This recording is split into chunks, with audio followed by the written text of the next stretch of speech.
Hello, Don here. Okay, back with another stream working on Mom's PC. Last night I installed Fedora 27 and I used the Blivit GUI partition editor that's built into the new Fedora 27 installer. Well, it might have been in 26, I think it might have been. I don't remember really, but I usually always use GParted as my favorite partition editor. It's a graphic partition editor, and so Blivit was too. But after reviewing my video, well, I could tell I was just going around in circles. It wasn't allowing me to save my changes, or I couldn't find the right button or something, and so and I didn't even remember last night. I was so tired and ready to quit. I didn't even look and see what the partitions ended up being. It's all installed, running good.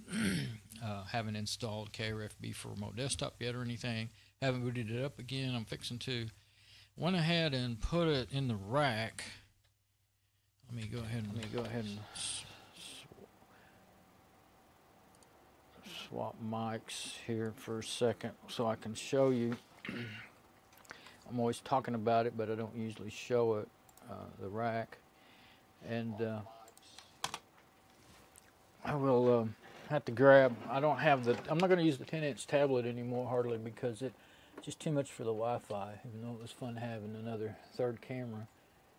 But I'm just going to grab this one and I'll show you. There's my laptop with my preview, and there's where Mom's PC is now, down there in the rack. The one on the right is my original machine I ever built, Pt81 from a Tiger Direct kit. And the one on the left is Mom's PC that I just upgraded, and it's a Tiger Direct kit too. It was a dual core with a BioStorm motherboard and 2 gig of RAM. Now it's an 8 core with an ASRock motherboard and 8 gig of RAM. The only problem I've had so far is the onboard Ethernet adapter doesn't work. Haven't been able to get it to work. I tried a lot too. Go ahead and put this camera back up now. I haven't been able to get it to work so far. I'm hoping I'm pretty sure it's a driver issue, because Windows XP, I tried a live version by called Hiren's Boot CD of Windows XP, and it worked right out perfect. So, and it worked in Fedora 26 because I had Fedora 26 on that ASRock motherboard, but with a dual core processor and 2 gig of RAM previously in another box. And it was working in there. I don't remember, if I had trouble and had to do a lot of work to make it work. Possible that what I'm thinking is entirely possible that after the first updates, first install RPM Fusion repos or set them up. There's an installer that'll do it for you, which may be what I'll use this time. And then do the first updates to the new system, and maybe it'll just be found and work like charm. That's what I hope. But first, I'm going to get over there. Let's see what I'm going to do now. I'm going to boot it up. So let's get on the camera, the monitor cam that's set up. And I don't have a remote desktop on yet, so I've got it plugged in. It should all be, unless I screwed up plugging stuff in. Oops, I'm using my long stick. Wait. I did screw something up. Oh, come on.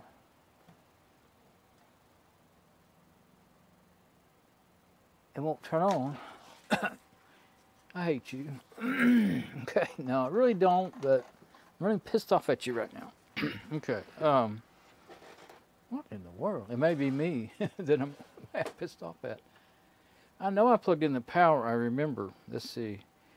Unless that cable I'm using a different power cable. The only thing I can imagine is that maybe it's been yanked around so many times that it's come loose from the power strip that it's on. So let me move stuff around and get down there and look. I'll grab this camera and take it with me. It's the only one that I can move quick and easy. I guess I'll do it like this. It's going to go crazy on me a lot. But I've got to get behind the rack. This is why I usually leave them out, but I really wanted to get the noise is not as bad as it used to be. but the heat, you know, it's right there next to me, so I thought maybe I could really cut down on the heat. Let's turn on some light up here. I've got this light. I don't use it much because it's generally blinds me in my chair, and it's got one of those spring arms. And see, right there is where I'm always talking about how my mic is. See, I've got it turned away from me now, but I can't mount that light here because that's where I want my mic to be. My mic stand, it's an upside down mic stand. Okay, so here's my first thought. That some of this is not, I don't know if you can see a thing in there though.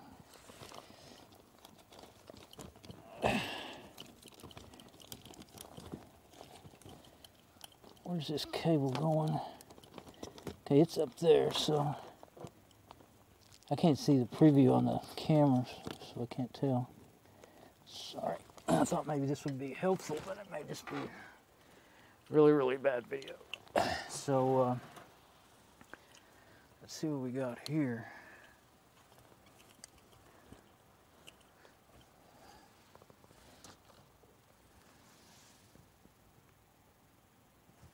Maybe I got bumped into the power switch. Let's see. Where is it? Down there. Yeah. That must be it. I must have, probably, I don't, of course you never do, but I don't remember feeling my finger touch it or anything when I was moving this thing around. All right. I'm just going to go ahead and turn it on and see if it works, and then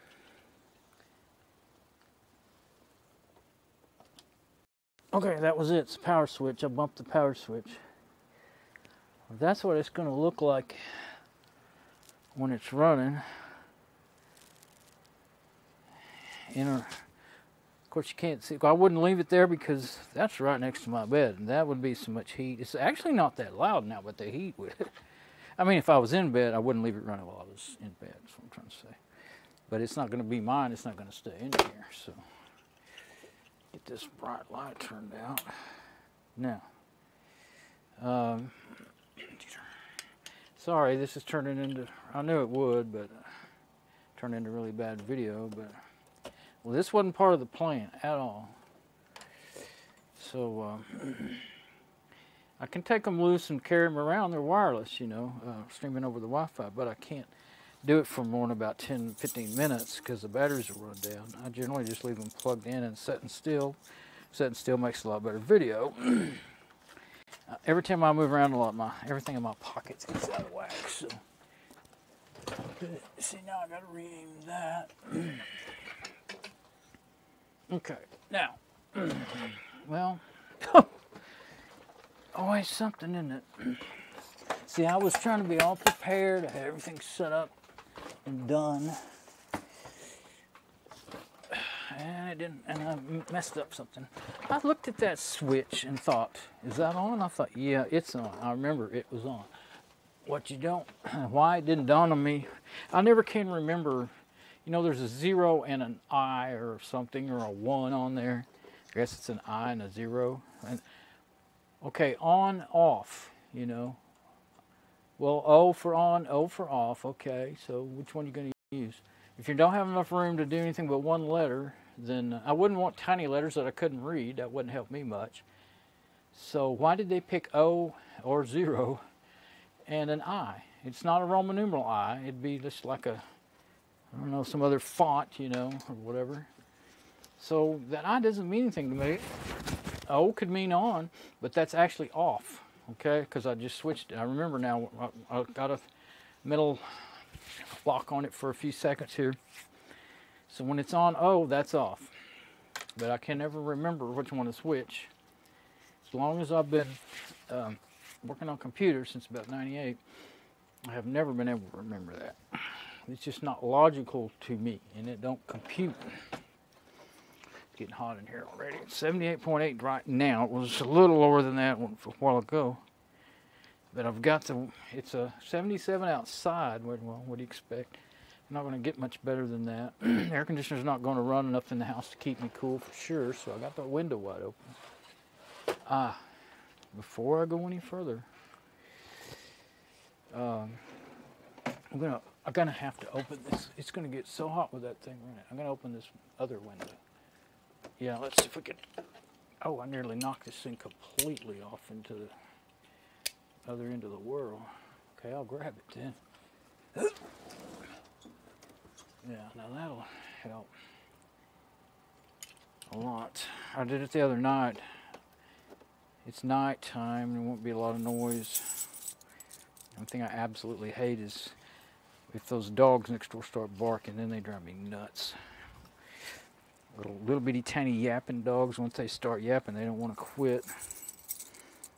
I think I've actually had that window open before and had them hear me and start barking at me.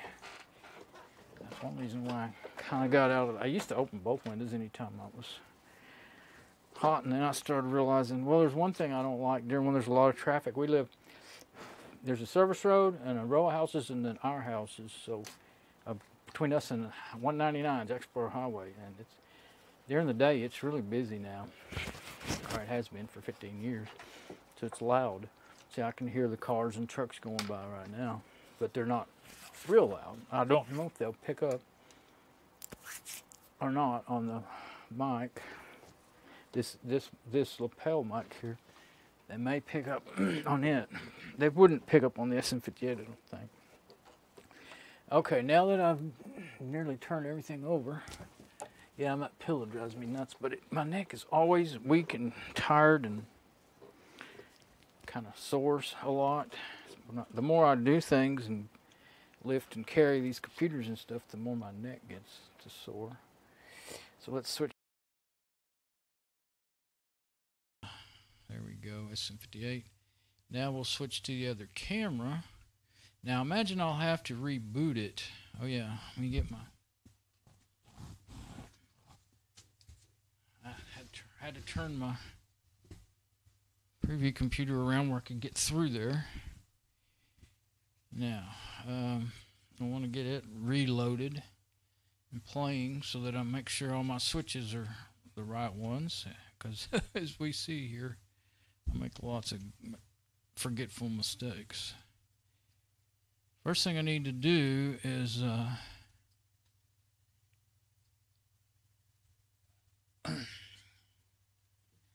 see what we got. Okay, I knew it would do that. It's booted up to the emulated VGA signal, so it's just really out of whack. If that ever starts playing again, you'll see. Hope I haven't lost my... Oh, no. Now I've lost my... Well, that could be just the cable.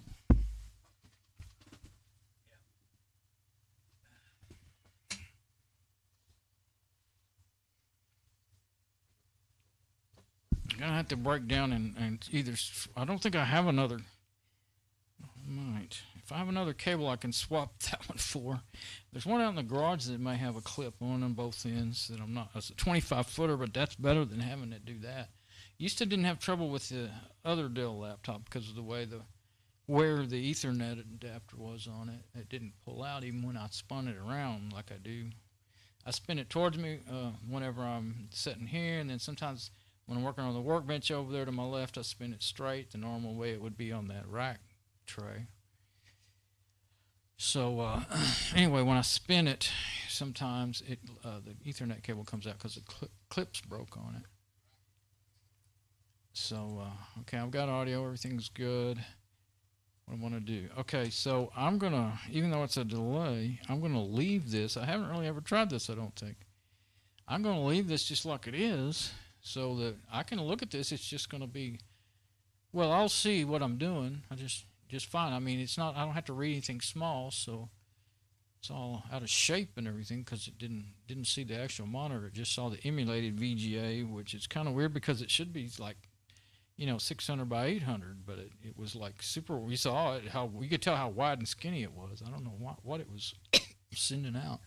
Anyway, I'll just use. I'm already on the right view, so I can just do it, and then I can use the preview to make sure you're seeing what you're supposed to see. That's what I'm trying to say. I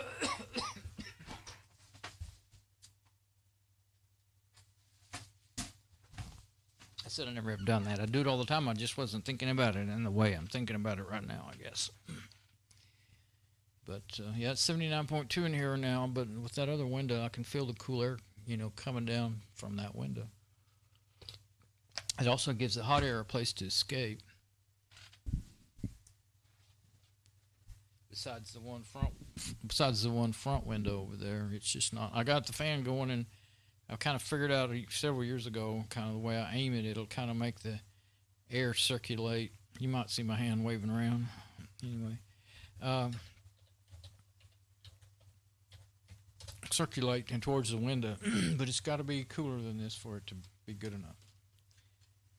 Yeah, so as much as I want a server, I watched another one of Morton's server videos. He's pretty good. He's just fantastic. Guy in, where is he? Denmark? Denmark, I think it said something about where he was. I think he said Denmark. I always forget. But anyway, I watched one earlier today. I hadn't watched one in a while because I've been making so many of my own videos and working on these computers. Now I've got a piece of cuticle sticking up. I'm going to have to end up 769 updates. I'm going to have to end up doing something about that. Now, before I go on with anything else, I got to find out if I got exactly what I didn't want. I'm going to open up GParted. I may have gotten one. I got to do password.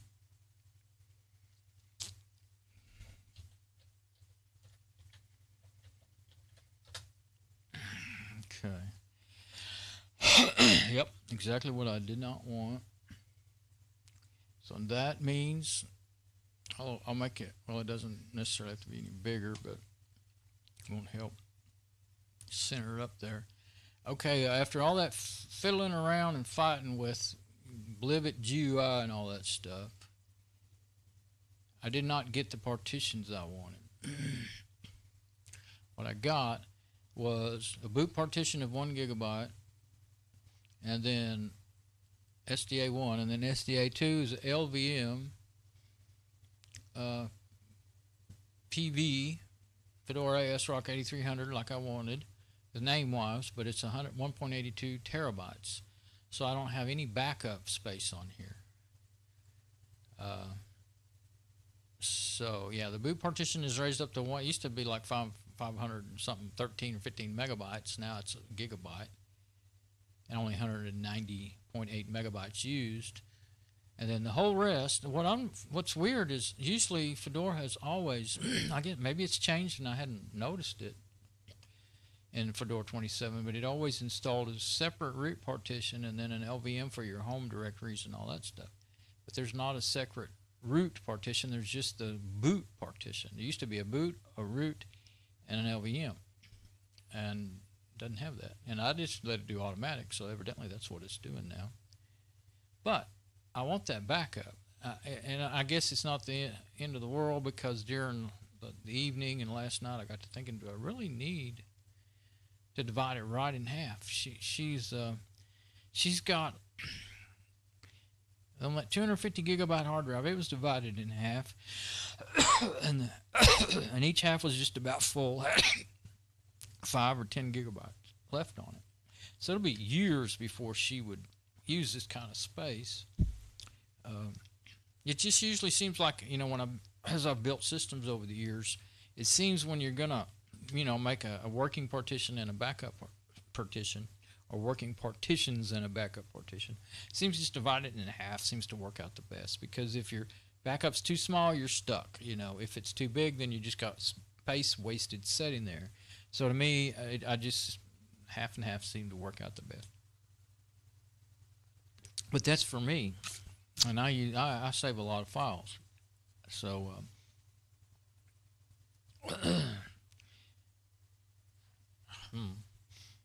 She doesn't have any need for any other operating system on here. Fedora 14 wouldn't even work right on. It wouldn't even work right at all on here. It doesn't even see. Well, let's see. I think there might. I don't know if there was a 32-bit of Fedora 14, but I mean, I'm not going to start from scratch and build a new one. But her old one, It's 32-bit and it doesn't even see but half the memory. It'll run fine on there. I did it the other day. So, I can't edit this partition from the operating system I'm running on. It would just crash and it wouldn't do its work. Don't ever do that. Don't use GParted on the hard drive that you're running on. You need to boot up. You can do it on another hard drive if you got several on there, or other partitions, but you better be careful. You make a mistake like I constantly do, and you'll break your operating system and really be a mess. You'll lose files if you got files on there. You know, like I say, if you're trying to edit one and you accidentally pick the wrong one. And plus, sometimes, I mean, you got to learn, and sometimes I forget little things, but there's some operations you could do to the other partition that won't harm your, the one you're running off of, and then there's other operations that might, especially if some little thing goes wrong or something. But, so the safest thing to do is to boot to if you got data on there, back it up first, and then on another drive, not on anywhere on that same drive, and then boot it up to a live OS with GParted or whatever it is you're going to use, or just some of them. Like there's one called GParted and CloneZilla. That's all it's got on it. It's CloneZilla for cloning drives and partitions, and GParted for editing partitions. So this is exactly, it hit me. I don't know why it didn't hit me last night. By the time I was going, when you're going to bed, everything starts coming back to you. And so I thought, you know what? And today, actually, it didn't hit me last night. Yeah, it did hit me last night, but today I confirmed it when I watched back through my videos. And I kind of spent a lot of time. I wasn't feeling good anyway. I didn't feel like working on this thing and moving stuff around, so I just watched through my video and skipped through it a lot. But I watched a lot more of it than I usually do. I always do that just to rename it as to what is in the video, give it some description and all that stuff. So I was doing that, and I confirmed, to myself by looking through enough of it to see that I didn't think that was gonna. This is how I expected it to come out. So I thought I would just put it on the video and show. So I'm not going to be using that Blivet anymore. I looked at it during the time I was doing it, and during the time I watched my video, I could not see where I made a mistake. I didn't find a button or anything to click on that says, do the work that you told it to do. Sure, I guess I missed it. Must have, because, surely it's got something in there. But you definitely don't just hit that big blue done button. That just made nothing happen. So, but I saw the gear. A lot of these applications here, like, I don't want to open DNF, but they'll have those picture of gears. And that still doesn't register with me to, what's wrong with the old real words? Apply, okay, gears, a picture of something does not tell me anything. If you can't, and most of them you can hover over them and you'll get a drop-down list, But if you can't, then I'm going to open up Firefox. Anyway, you can gripe about it all you want. That's the way it is. I didn't get it right. So I think I opened up Firefox. Got to reach, while I'm waiting on it, I'm going to trim this thing off my finger.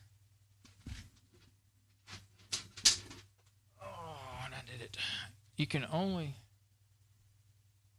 that laptop screen is in the way, and if you get it too close, I didn't close it all the way, but I got it too close to closed, so it made it go to sleep, which is good for that. It's good for a laptop to have it do that, so if you close the lid, it doesn't sit there and use up all your resources. But the other one doesn't. I don't have it turned on the other one. I don't think, because I don't really carry it around. It's missing. I got it. My friend found it in a laundromat, and he doesn't know anything about computers, so he brought it. Actually, two of them, that Dell 1525 and an Acer something or other, Extensia something. Anyway, they had real problems. The Acer had a bad monitor. The Dell had broken keys, missing keys. They both were full of viruses and everything. And so anyway, I haven't ever really used the Acer because I didn't ever get it.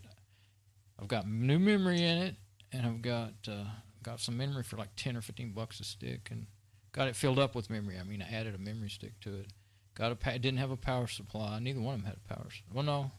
Yeah, neither one of them had a power supply. And, but it has a broke screen, so I haven't. Oh, it doesn't have, the hard drive was broke on one of them. I think the hard drive was broke on the Dell, and I ended up I liked the Dell better because because it didn't have a broke screen. So I put a hard drive in it that worked, and it's worked fine for years now. And I'm just telling stories because I'm trying to trim these cuticles that are sticking. You got those things sticking up that, you know, they get hard and dry and they stick up and catch on everything. Okay. Firefox never did open up. I must have just not got a good click on it. I thought it did its little thing that it does when it's opening up. And it's got a little graphic, you know, it's kind of an echo of the picture sort of thing. I just wanted to run a speed test. Let's see.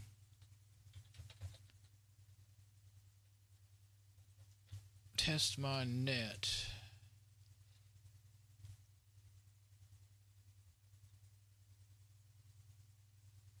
There it is right there.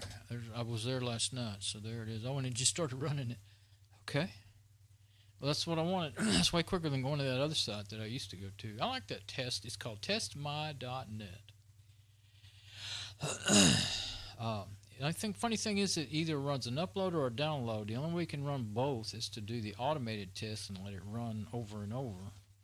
At least that's the only thing I can find on there. 65 megabits. You see, I'm doing great. That D-Link card works great, and so even if I can't get the driver for the onboard gigabit Ethernet working, then I will be able to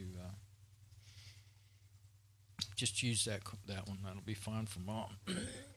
Okay, I'm going to plug this in, and hang on. I'll plug this in, and then I'll reboot it to live because I'm just going to have to reinstall. There's nothing on here. I haven't done a thing. Let's see. I mean, here's, you know, empty, brand new system.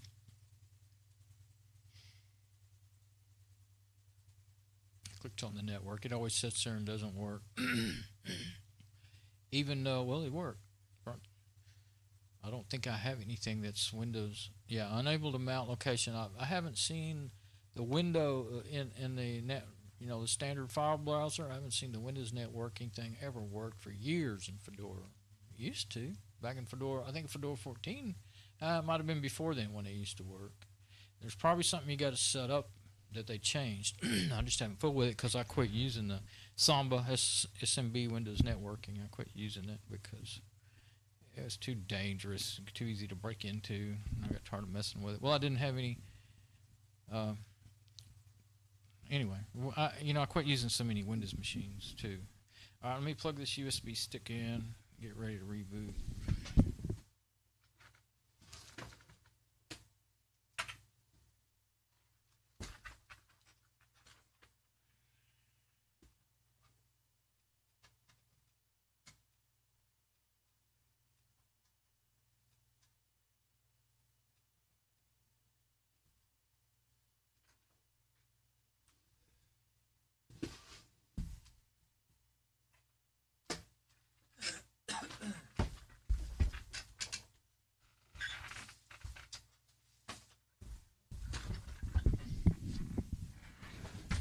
Yeah, so I thought, well, I wanted to go and get Krfb working right away, but when I realized that I'm probably just going to have to start over, I thought, what's the point in doing that until after I'll do it again in the live system so I can show the install again. But heck,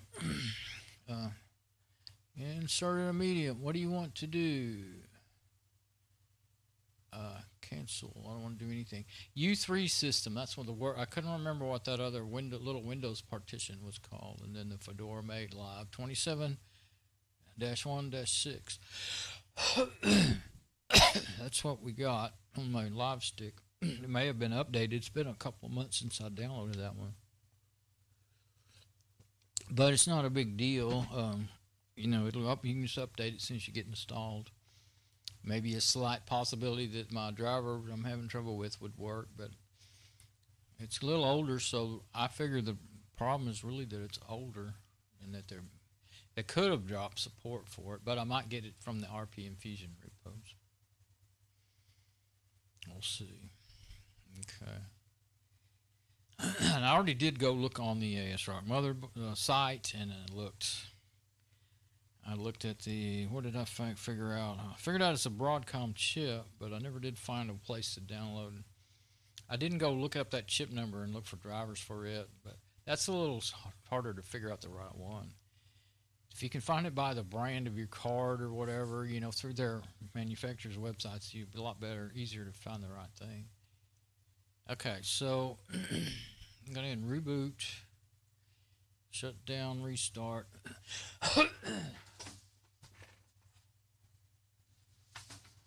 Yeah, I still haven't got in my head what I want to do about that. Well, let's wait. I was getting my calculator out to refigure that spaces. See if it's going to work. Oh, maybe I got, yeah, okay. It wouldn't have worked. Okay, so good. I hit F11 just in time to get to the, you know, the boot selector menu. Now I've got to wait. When it gets to the USB stick, I've got to change, take it off the, check this media, and go up one with the up arrow key, and then hit enter.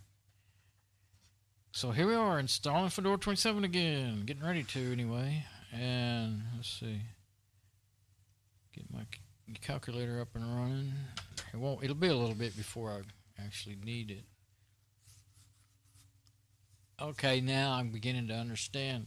You get more of those dev SR1 IO errors whenever that other partition shows up. So that is what causes all those. I guess because it's a read-only and it's a weird, what is it? I think it's FAT16 or something, even, file system.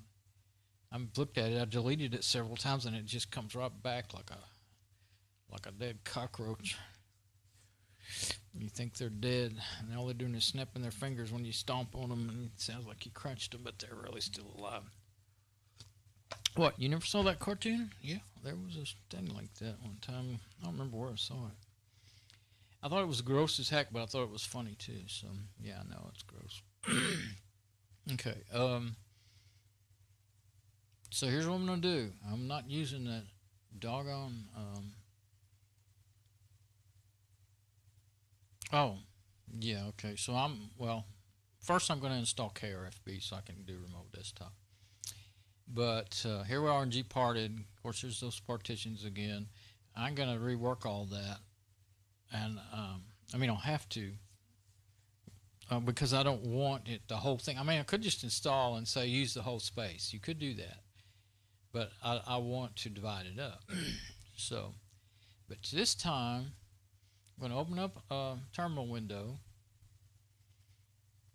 and if I got my play, I don't think, yeah, I think I do have it playing. Okay, yeah, let's see what it looks like. Okay, yeah, I think it'll look better if it's not so big. You can't even see where I'm typing.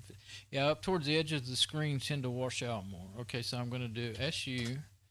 Then I'm going to say DNF INSTL KRFB, because that's really going to be faster than using the GUI in this case, I think, unless I have trouble. Yeah, it's already downloading it. And since I have a good Ethernet connection, before I didn't.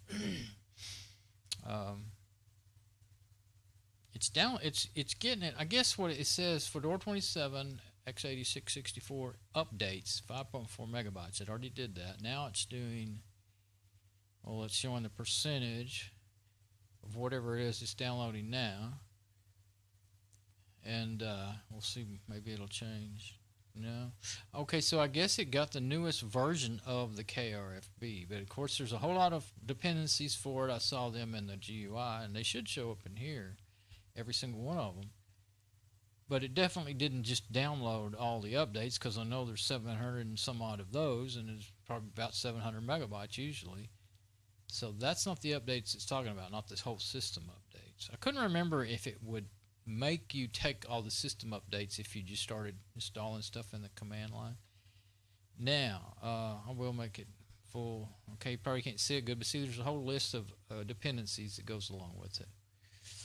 Now, it says, do you want to download 17 megabytes of stuff? I mean, total download 17 megabytes. Installed it would be 64 megabytes.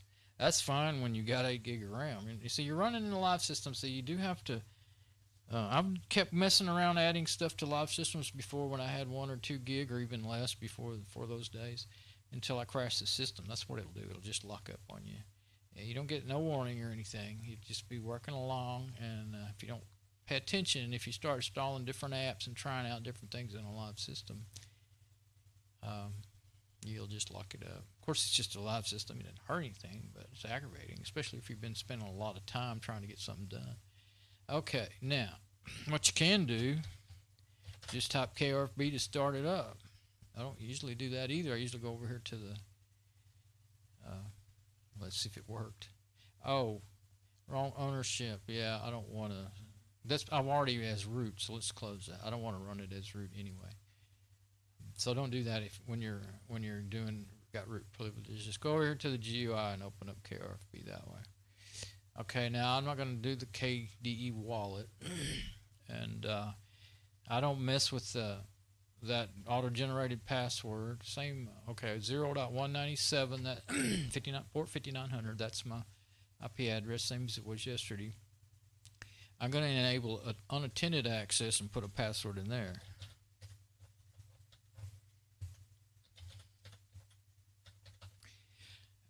And it won't save it. Of course, this is a live system, but even if it wasn't, it wouldn't save it because I didn't set up that KDE wallet thing. But I don't care. Okay, now.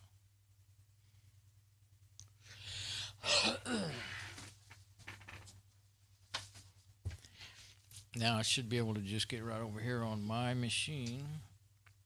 Let's see. Yeah, I can use my my remote. My long stick remote there. Now, desktop. Okay, yeah. Remote desktop, I mean. And then this time I'll be able to remember, should be able to remember how to use. Oh, it's still got the same IP in there. Oh, I did it again. Change your firewall. Open up your firewall first, or it won't work. I wish. I know it's kind of spoiled, but I kind of wish Krfb would. Well, tell you the truth, the old Genome 2 remote desktop app, it would automatically. It would say, "Do you want to open up the firewall so that this will work?" And you say yes, and then it would do it for you. I would miss that feature because I always forget. It's not hard to open up the firewall. I just can't remember to do it. Let's see. I don't guess there's really anything. There's regular FTP, but not. If I wanted SSH, I think there is an SSH. Oh, it's already enabled. Okay. What I want is VNC server. There we go. Now, that should do it. And try this one more time.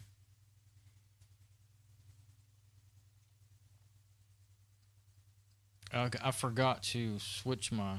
You're just seeing my desktop, aren't you? I switched over, you know, just like normal, but I forgot to switch my view for you, so you just watched my desktop while I did all that. It's not like you're going to see anything exciting, but it would have at least made sense to what I was saying. Okay, now we got our remote desktop. And I had the reason I figured that out is because I had my preview playing over there on the on the laptop. Because I was getting ready I wanted to make sure I was in the right place before I went running down the road here with all this. Let's see, F8, I'm beginning to remember that. Full screen. Okay, now, Fedora 27, reinstall again.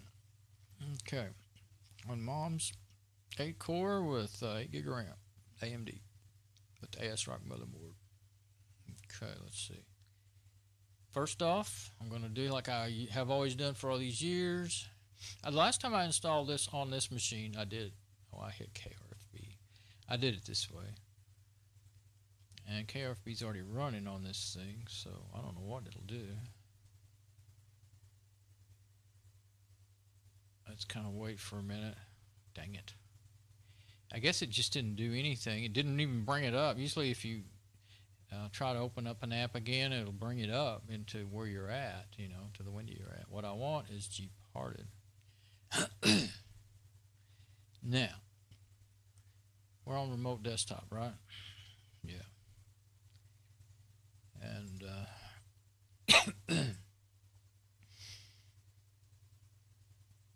I'm going to go ahead and make it big enough to see everything. That's not letting me stretch that out. Maybe if I don't think you can. No, guess not. Well, sometimes generally I like it to have big, you know, full screen, but with so much white in there, I don't care for that too much. Okay, so yeah. Okay, so there's our live medium. We don't want to mess with that. SDB, Fedora Live, and then here's our SDA, which is, I'm seeing the same. There's nothing coming up there saying I can delete that LVM like before, but I can delete that ext4. I sure hope resize move deactivate. Oh, it's activated. That's the problem. Yeah, see, there's a, so I right clicked on it, and then there I go.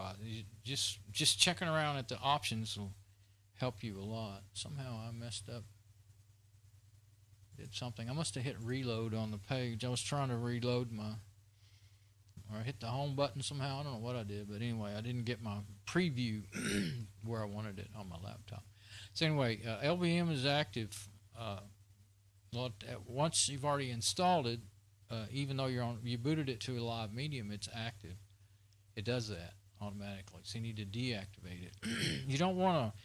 Of course, I'm going to destroy them anyway. It says it could not deactivate it. Okay, because it's in swap is in use. Okay. Okay. So I may be stuck. Let's see. What do I have to do? I have to do. This is why I'm always using GParted. Now I remember. That's why I still use GParted, because GParted Fedora automatically mounts every file system.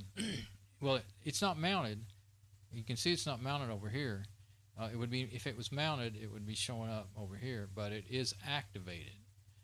Let's see, is this, see like this, where is it? Mount, unmount, mount. See, you can't mount it. You can't mount it or unmount it. Well, I guess because it's a hidden partition. The root dev SDA, the one that's the root partition. But the one that's the LVM, I'd forgotten about that. I think I got a mosquito coming after me. I forgot about that. Yeah. So even though you've got GParted on here, if you've already got, now see, you're fine unless you've already got Fedora installed on your system and you're trying to delete those partitions because you want to redo it. And since that Blivet did not work for me at all and I don't want to fiddle with it anymore, I'm going to go ahead and boot this. I have, you know, Partition Magic ready to go over there on that SD card. So I've fiddled around before trying to, you know, find some commands to deactivate it. I think I found them one time, but, you know, I can't even remember them. So, well, the problem is the swap is holding that lock on it. And see, the swap's not even showing up. Usually it does show up. They must have changed how how GParted works, because it used to show the swap and you could delete it if you wanted to, or, you know, or deactivate it and all these sort of things. But you just can't do anything. It's all locked by being active, so you can't do anything in this case. It would have been fine Well, actually, I guess it wouldn't have been fine yesterday either.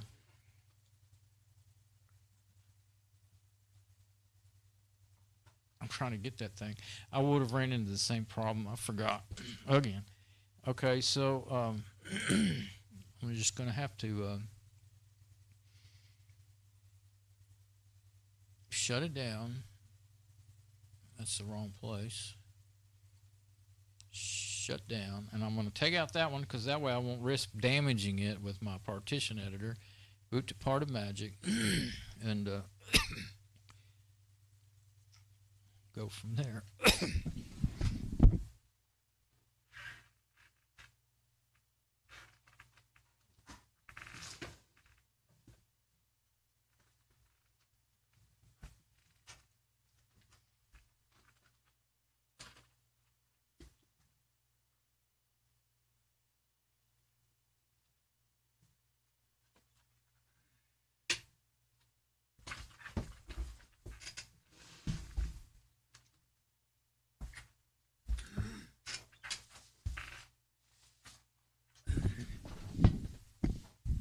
Okay, I think my friendly neighborhood mosquito bit my leg. I was wondering if it was a mosquito. It could have been a piece of floating dust, or it could have been a gnat. It was moving so slow. It was just looking like it was floating down, but sometimes those mosquitoes do that. Anyway, I couldn't see it good enough. I tried to squish it, but there wasn't nothing on my hand, so I don't think I got it. Now, what am I in now? Oh, remote desktop. Okay. So, get back to the camera view. And switch back to the KVM switch so that I can boot it up the right way. Now I'll turn it on. There. Yeah, I knew that switch wasn't that hard to hit to turn it on. Earlier when I kept punching it, it wouldn't turn on. Okay.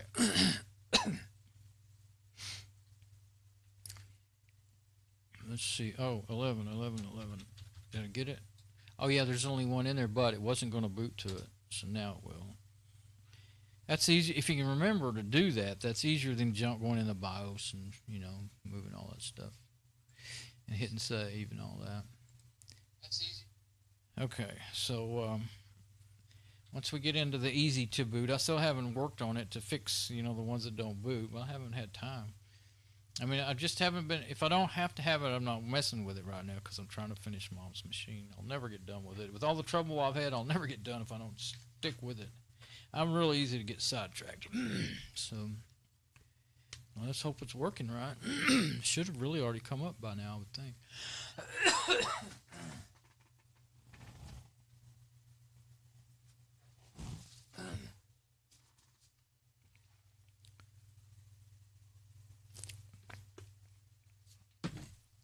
I booted it on this machine I don't know how many times, so it shouldn't be a problem.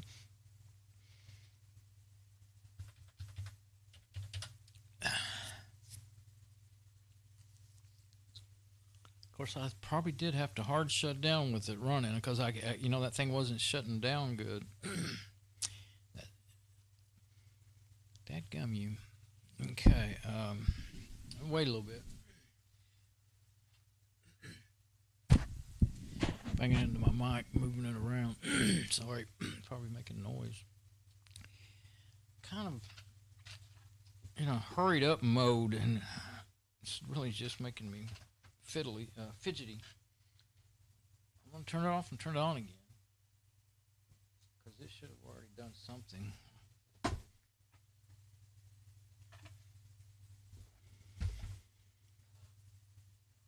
I also put that thing in a different, I'm just using the front USB slots now, but I know it works in there. So I put it in, let's go into BIOS first and just look in there, and I'll just make the USB the first thing, and maybe it'll stick within. I think when I put my other, see, this is that SD card and the USB adapter. It's 32 gigabyte. My USB stick that I'm using with Fedora, it has to completely just reformat. Fedora reformats your whole stick, and it only uses under 2 gigabyte. So I always use, I don't ever use my, anything but this, one of those small USB sticks. I got two 2 gigabyte sticks. They're both SanDisk, and then I have that 32 gigabyte. Oh, now it worked. I hit F2 to try to go into BIOS, but I guess I did it too late. That's fine. It worked. Okay, Linux. But I did reboot it. I hard shut it down and turned it back on. So it wasn't going to boot, I don't think. Yeah, all my Debian and Fedora stuff, I haven't ever fixed it where it'll boot, but that's all right. Okay, PartedMagic 2013. We'll go with the 64-bit. And, whoops, better hurry up. Yeah, that's all I need. 64-bit default settings. PartedMagic, the default settings boots it in the whole thing into RAM, and it's only like under 312 megabyte and of RAM, right around there. So no problem with doing that. And what is good about it is it's not using up. Well, of course, when it was on CD, it was really good because you could take the CD or DVD out and then put another one in. But even with your USB, it still frees it up for other things. I mean, of course, you can plug in more USBs, but anyway, it runs faster. I'll say that that way. Even with USB, seems to. So yeah, but used to it was a big deal because it would allow you to put in, a lot of times you might need to put in, back in the olden days when you were using CDs and then in the newer days of DVDs, you might have your backups on a CD or a DVD, and so you might want to put your backup on there. You might want to use disk cloning, Clonezilla there to put that backup on a CD or DVD. So, partition editor, which is GParted. This is going to be an older version, but it'll do fine. When you try to delete an LVM, it will give an error, but it'll still work. Now there's no see, deactivate. Okay, so let's see if we can deactivate it this time. I think it worked. It didn't give an error, so it was still activated. Okay, now it says activate. Now, why does that work in there and not in Fedora? I don't know. I was thinking it wasn't even going to be deactivated, to be honest with you. But, let's see. What is it I have? Yeah, I can do remote desktop in here. There's no, okay, it's not mounted. Okay. So instead of just talking about all this stuff you can't see, I'm going to open up the file manager. I did this in here before. Go to the 32 gigabyte card, because I have in my files that I have on here, I have a let's make it view where I can see it. Can I do that? Oh, maybe you can. View.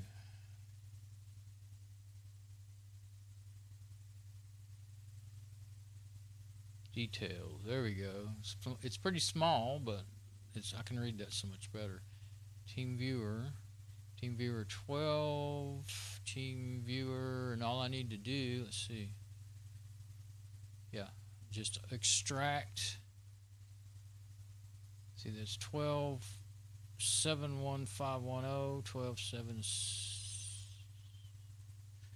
12.0.76. Let's go by the date. Yeah, it is the newest one.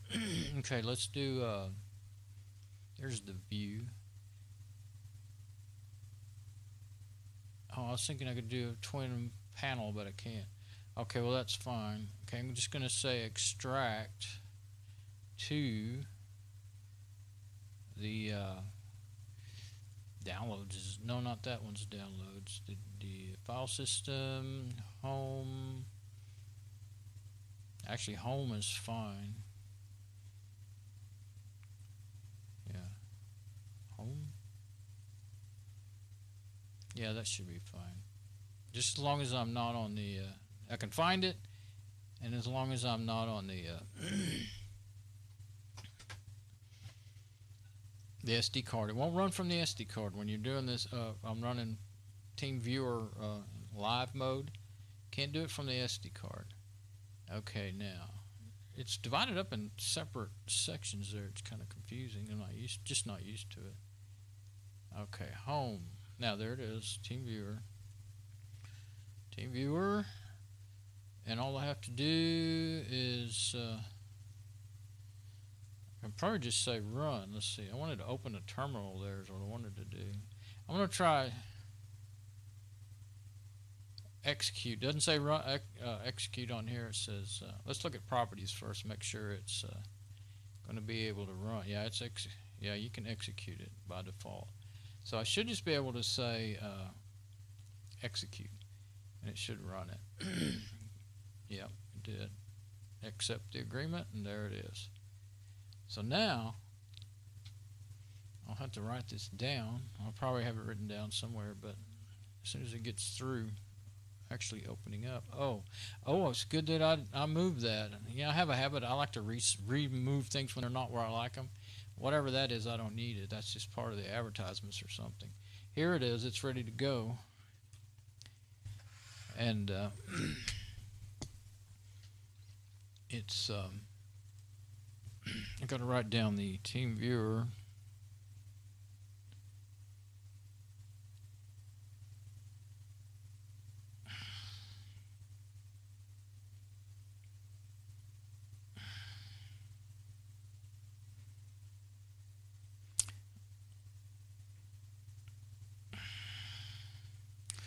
Live mode.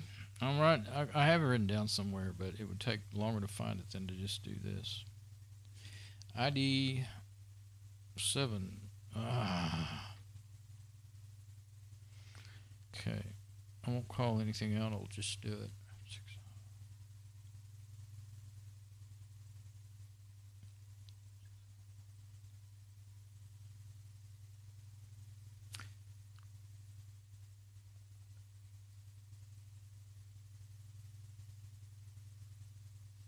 Left out a number.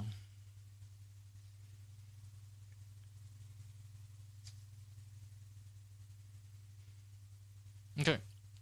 Now I should be able to just log in over there on my machine.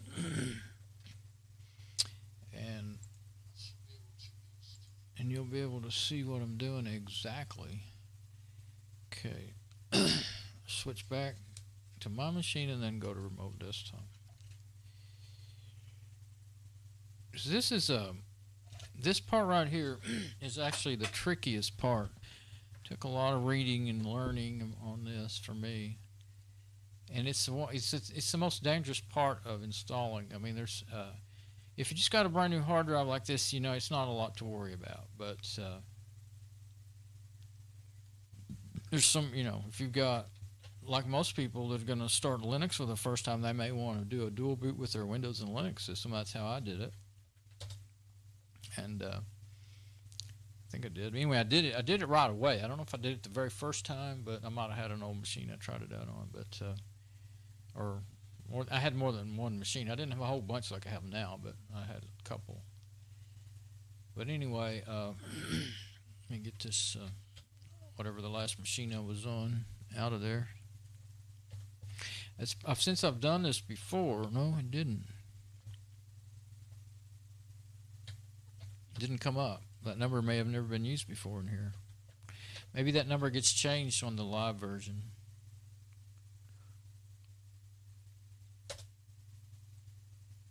I sure hope it works. Yeah, it did.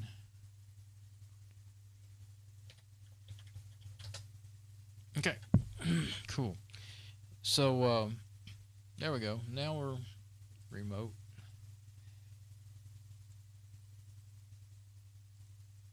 And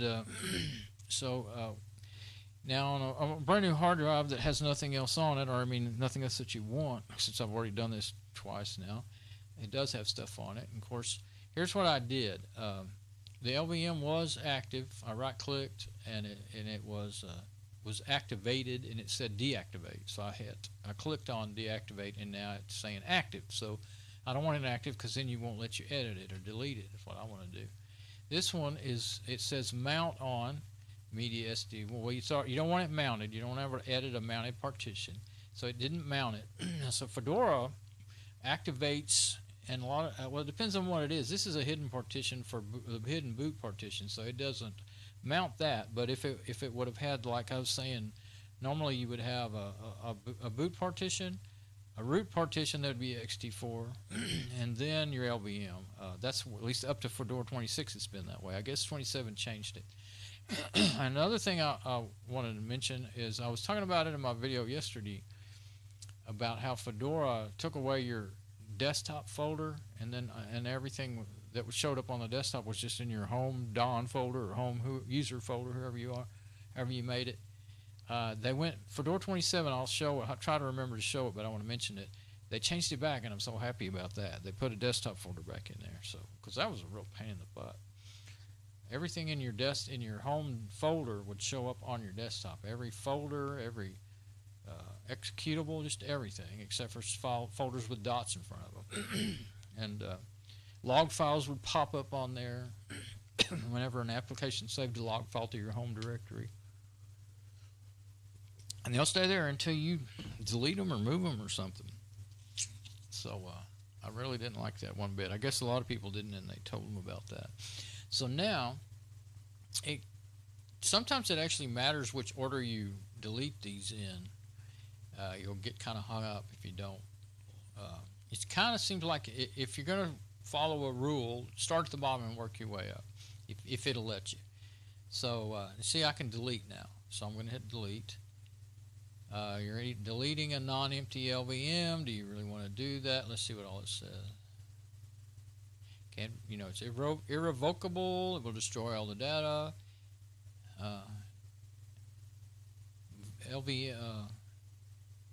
This is an LVM2. It's the newest version of LVM, by the way. I haven't read up on all that, but it's a little different now, the way it works, the back end of it.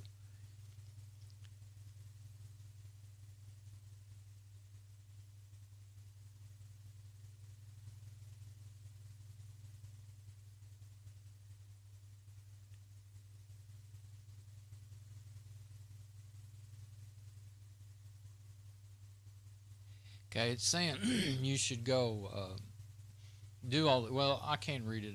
My brain is fungled up right now, but I'm not worried about it, because all I want is to delete it. I don't need it, don't want it, and I want to try to remember ASRock 8300. That's what I'm going to name the new system again. Okay, now it hasn't done it yet until you click apply. See a nice big check that says apply. None of those funky gears that, those gears don't show up to me. A big green X, check, I see that. Okay, now you can right click and say delete so-and-so, or you can use up here, whatever way you want to do it. Okay, now it's all going to be unallocated. Now, I like to go ahead and hit apply. Except for one thing, I just remembered. Sometimes I used to, try to do all my actions that I wanted to do all in one sweep, but when you get errors, I was trying to think, am I going to have to reset the drive before I can continue to build my new partitions on there? That's what I was thinking. After deleting all this, I can't remember necessarily being a problem. I remember, used to it was, you had to plan things out, and because you didn't want to have to reset your hard drive over and over. I'm going to cancel it, because I think my best bet, as long as I don't have trouble, I don't think it doesn't give any errors. Sometimes there'll be errors. Like I said, used to deleting an LVM, it would say it didn't work right, but it's gone, and so everything's fine. Anyway, even though it said there was some kind of error. But there's no error showing up. Well, there's no error, because what happens if are you sure you want to do it? Well, if I say, okay, let's do it, because I just remembered. See if we're going to get an error. Okay, all successful. Okay, good. That's what you want. You could save the details now. Okay, I think I can go ahead and keep working. Now, do I really want... I was kind of thinking maybe I should just have one really big partition. I can't remember what those sizes were. Actually, I could look at my screenshots that I had. You know what? I wonder if I have them on this stick here. Go ahead and make that minimize. Let's go into the file manager again and go into my SD card, because you know I always take screenshots a lot while I'm working. So if I can find the ones where I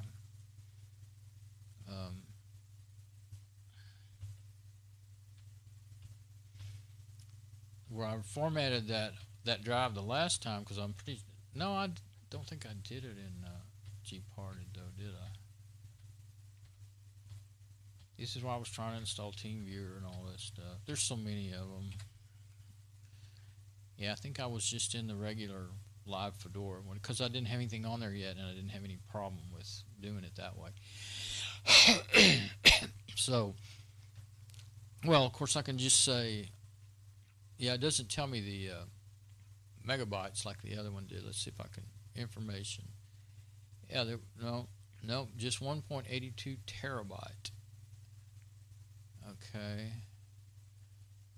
I mean, you could still probably do it. Let's see. New partition.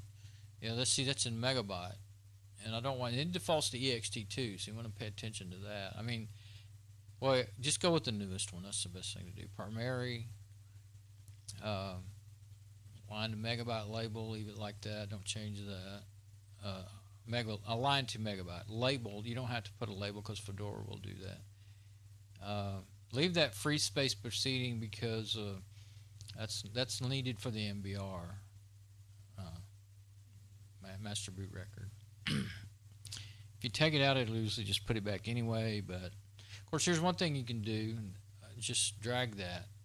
And well, that's the easiest way to do it. Or you could type numbers in here, but you really don't know if you're half and half. Well, actually, you can kind of tell, because you can do it that way. If you're trying to do half and half, you can do that.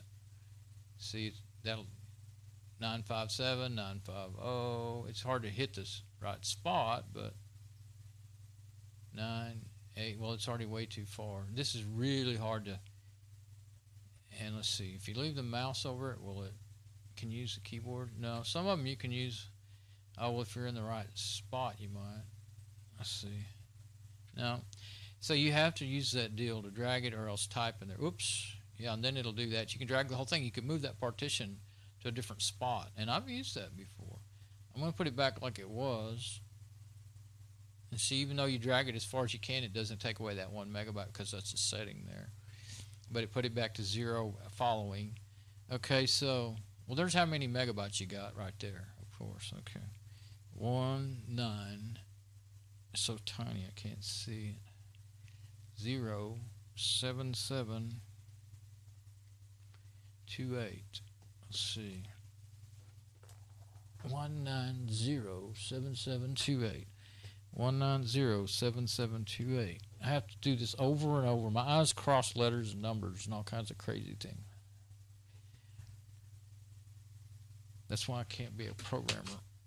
That my memory's so bad. Okay, now if I divide it by 3, that equals, oh yeah, 635. I remember something around that. 635.909333333. That's divided in 3 ways. That's what I did the first time. Okay, now if I say that times 2, that gives me 1271. Wow, that's long. I did something wrong. 1271. Okay, I don't know what I did wrong. 635.9 times 2. Now that makes more sense. 1271.8. 1271.8. So now I think this will be more of what I want.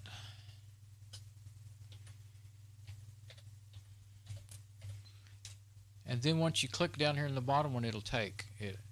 I didn't get it right. What did I do wrong?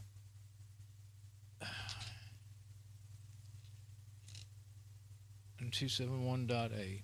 I did, my math is faulty. Oh, you can't put a dot in there. Okay.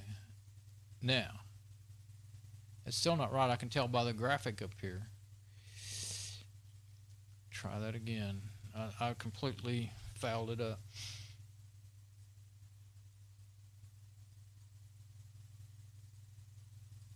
Okay. This is in megabytes. 907728 1907728 divided by 3 equals 635. Oh, that's not a dot, that's a comma. 635, 909 dot 3333. That's where I screwed up. Okay. But I should be able to say times 2 and get what I want. Right? Okay. Let's try it one more time. Times 2. It just seemed like the number was so crazy long.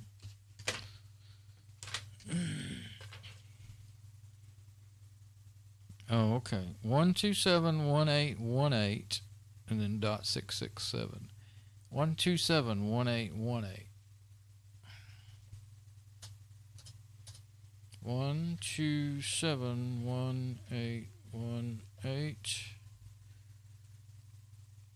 1271818 dot 667. I'm just going to use the actual. Oh, you can't put a dot in there. Well, that's close enough. Yeah, 1271881. Oh, 1271881. What did I put in there? 1271881. Of course, I could just say 80 to be 127. I got one eye closed and I still cross the letters. That's what in the numbers they swap places. 1271 127181.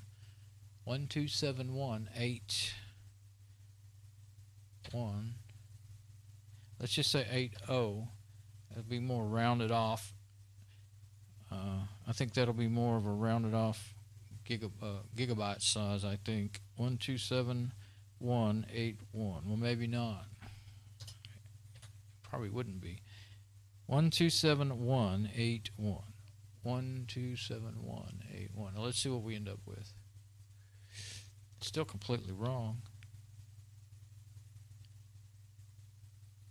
818. I could say 819.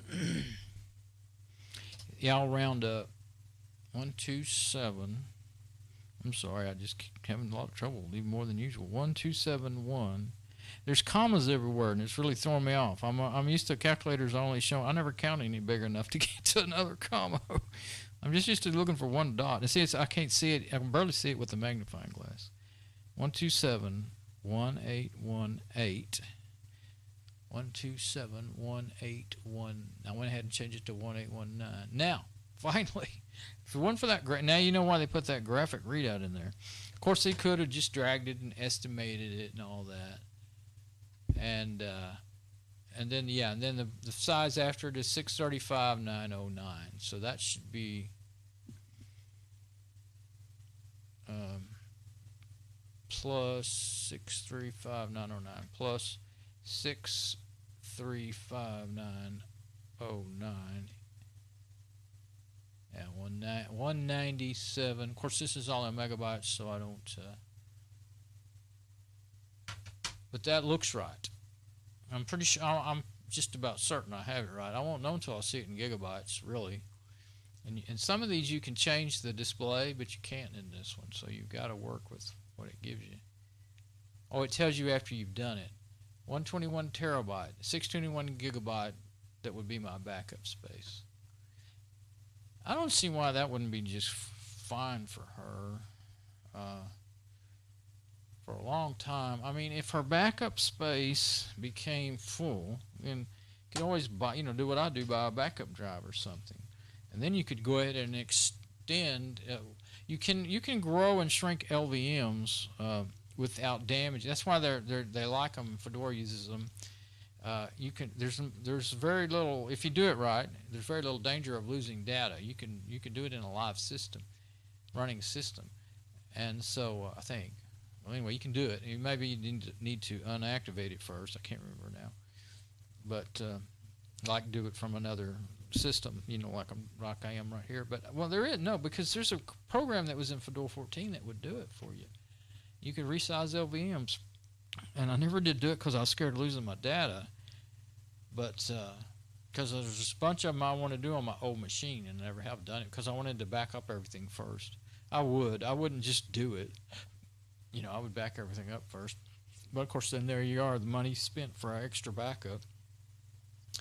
I was going to do it when I bought this 5 terabyte backup drive, but I realized it was going to pretty much fill it up, and I didn't want it to be filled up, so I left that. I hardly ever use that other machine. It has like 4 hard drives in it, but all those hard drives could be used for the main drives in the system if I would back all that stuff up, and then I can spread those out. And I actually could really use them. I've got several machines that would be good machines if they had any more space on them, you know. But they got little old, you know, 15, 20, 30 gigabyte hard drives. Those are little now. I remember when I got my first 10 gigabyte hard drive, I thought I would never fill it up. Oh, it didn't take me a year. It was a Quantum Bigfoot 10 gigabyte hard drive and a compact Pizzerio Pentium 3. That was what we went to from a 486 Windows 3.1 machine. That's before I ever got my own machines. Okay, so now this one, we can right click and say new. I'll just do it different this time, and I'm going to use the whole space. You can't do any more, you know, space. You could do less, but I wouldn't want to do that. 635, 909. Oh, and let's make it AST4. Almost forgot. And this time I think I will, wait, will that be? I can always change the label later. Well, yeah, just don't add the label because sometimes that kind of messes things up. It doesn't really matter if it doesn't have a label. I was going to say make it say backup, but just leave it like it is because it seems like it's better to leave it alone. Fedora might label it, but I can't remember. But I know it's going to, you know, I'm going to, now,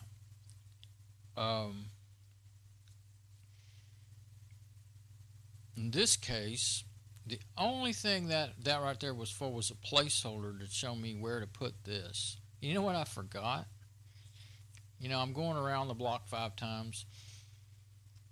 I could have just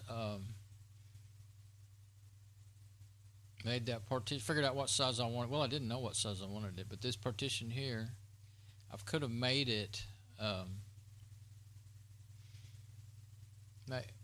and then slid it over to the right. But well, here's the thing. I want mine to be SDA and SDB. And so if you do it this way, you'll come out with that. If you make a partition over here on the right side at the end of towards the end of the hard drive, it's going to be SDA, and you won't be able to fix it. I've done that before. So yeah, do it. Go ahead and do it the crazy way I'm doing it. You'll be glad you did. Let's see. But before I delete this, I'm going to. I wanted to look at it again. I wanted to see the megabyte size again. Doesn't show megabytes. Well, I'm just going to have to trust that I got it right. I mean, it looks like what I want. I guess I could use my old friend Google. 621 gigabyte is how many? I mean, 1.21 terabytes is how many gigabytes? That's what I want to know. No, I don't know how to do that math. You can see how good I am at math. Does it have it in there anywhere? No. I clicked on Firefox. It should open up in a minute.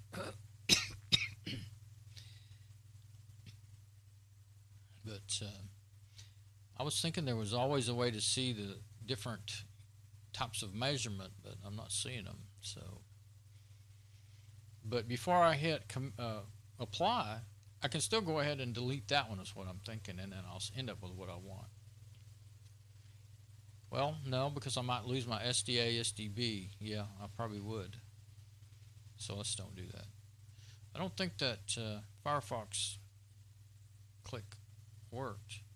I'll click on it in here, but it I'm sure it'll work then. Unless it's just, it shouldn't be slow at it shouldn't be slow at opening up on this machine. Now that their old website's not there, so I don't think we're going to have any trouble with.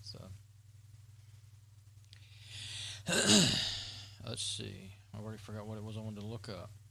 1.21 terabyte. There we go.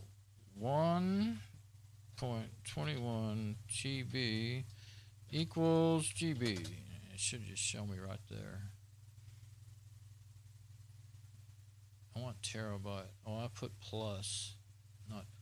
I was wondering what was wrong there. I hit the shift key by accident. Yeah, 1.21 terabyte equals 1210 gigabytes. Okay. Now then, 1210. 1210. Oh, dang it. I hit the wrong button. 1210 divided by 2, 605 gigabytes. That's pretty close. It's not exactly the same, but that's fine. Let's try that one more time. 1210 divided by 2 equals 605. So, and I got 621 in my as my backup drive. 605 times 2, 1210. Okay, so that'll be good. I think that's just about right. I'm gonna quit. I just closed GParted. Gummit. I was trying to close the web browser. It asked me, do you want to close it? Well, yes, of course I do. Oh man, I'm pissed now. I'm just a comedy of errors here.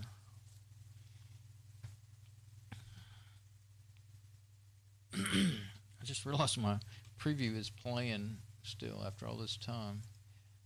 But that means I got to start over with my, because what it did is it just didn't do anything, you know. I mean, I already deleted everything and saved that. I started to hit apply before I did anything else, but I never had no dream I was going to do something dumb like that. No, I don't remember any of those numbers, not a single one of them. I don't even remember the last one. Okay. New.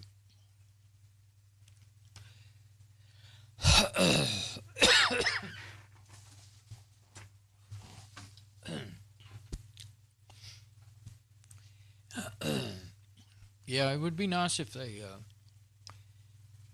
had more options for the read. A lot of them have, like, used to have kilobytes or bytes, whichever one's bigger, than megabytes, and then when even along with gigabytes, even when we first started, when the first gigabyte drives. 1907728.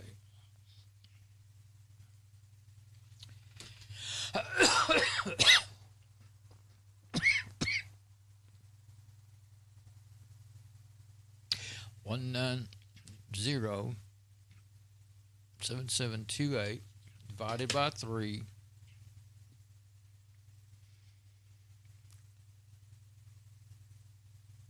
Okay. 63590. Okay. Well.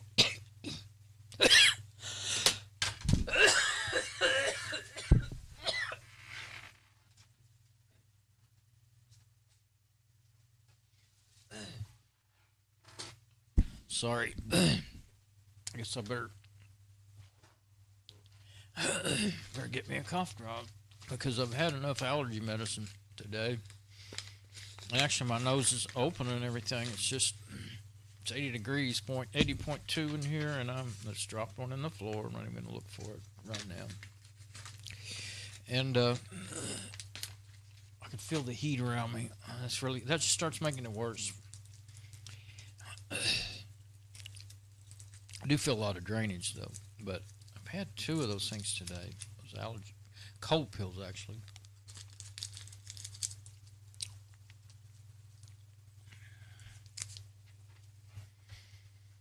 Okay, where was I? Okay, 63590.9.333. Okay, now if I say times 2, 12718. Oh yeah, and I rounded up to 9. 12718. I have to hold that to see it, so I guess I'll have to type one-handed. 12718. Let's just go 4 numbers at a time. I can't remember anymore. 1271.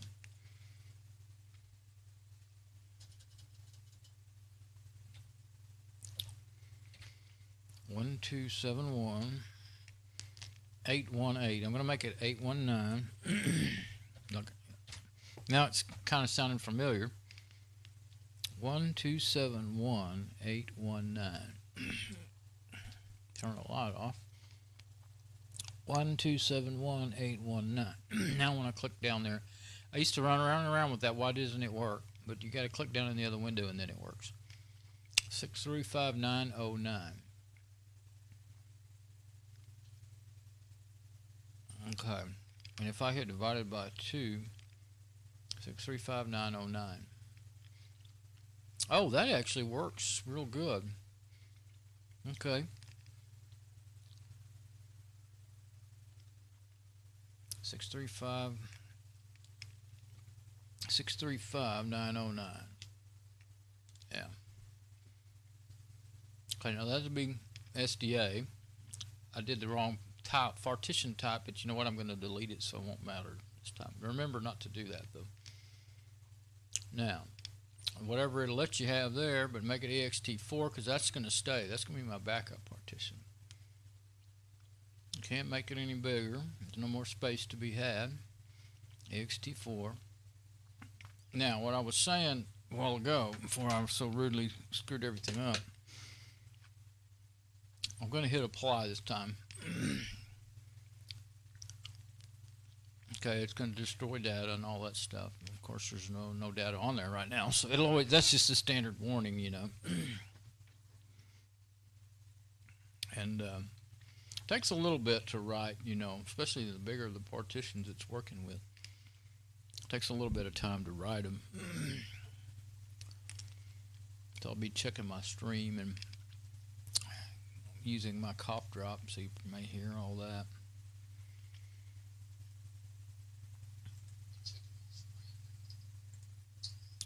Okay, yeah, that's pretty loud. I just turned it on the laptop. But if I move the mic, then you won't hear. Next time I talk, you won't hear me. And you can drop down and see the details too, if you want to. Once it does that, then I'm just going to go back and delete that first partition. But what happens is it's still marked as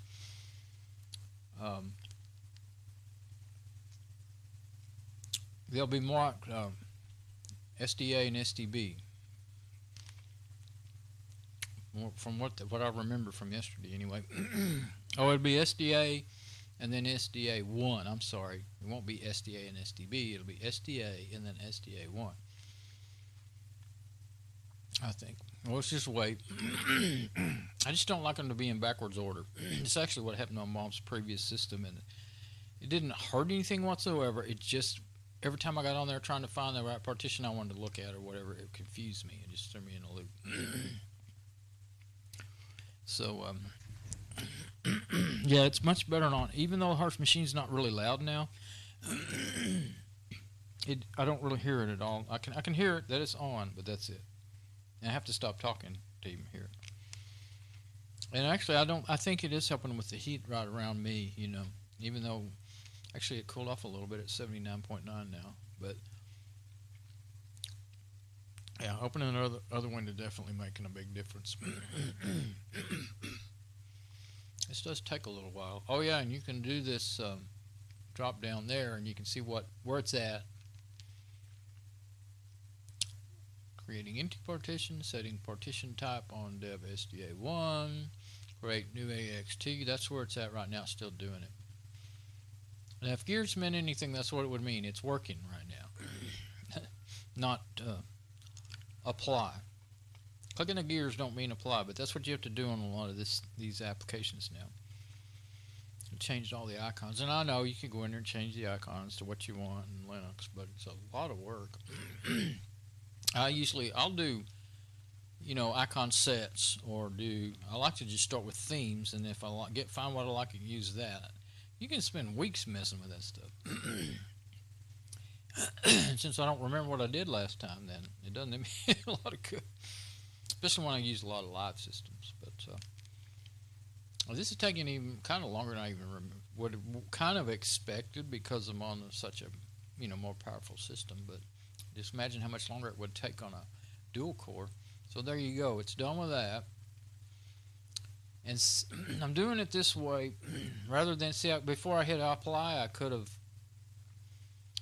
deleted my trial. Let me move this so you can see what I'm talking about. I could have deleted that first one, but I was afraid it would get everything out of order in my SDA stuff. Yeah. So we'll see. This works. I know that. If you just go ahead and make them exactly, then get you to divide up your space the way you want it to be divided, and then delete the first one, then Fedora will just do the auto install without any trouble. If you leave it on there, then you're going to have to say make more space available. Then you really have to pay attention. The old installer was real hinky. It didn't work right. It would tell you it was going to work, and it would hang up and just flat not work at all if you tried to get Fedora to delete an existing partition. Now it seems, I've done it before in the last few distros, and it does work, but I still, it's a lot of time to waste, and have to start over again. I've had to start over 3 or 4 times before, because what I would do is when a new distro came out and I was going to install it, I wouldn't read things change, over the years of the way things work, and I wouldn't read up on everything, and that's when I would really get in trouble. For instance, like they changed, could use UNet booting to write your Fedora ISO image to my USB sticks. There you go, it's finished. Well, you can't do that anymore. You got to use the Fedora Media Writer, and it completely reformats the custom formatting setup that Fedora wants. And that's the way you got to do it to do your live image on a USB stick now. That's on. I mean, you could do it in the command line if you really want to do that, but I wouldn't mess with that.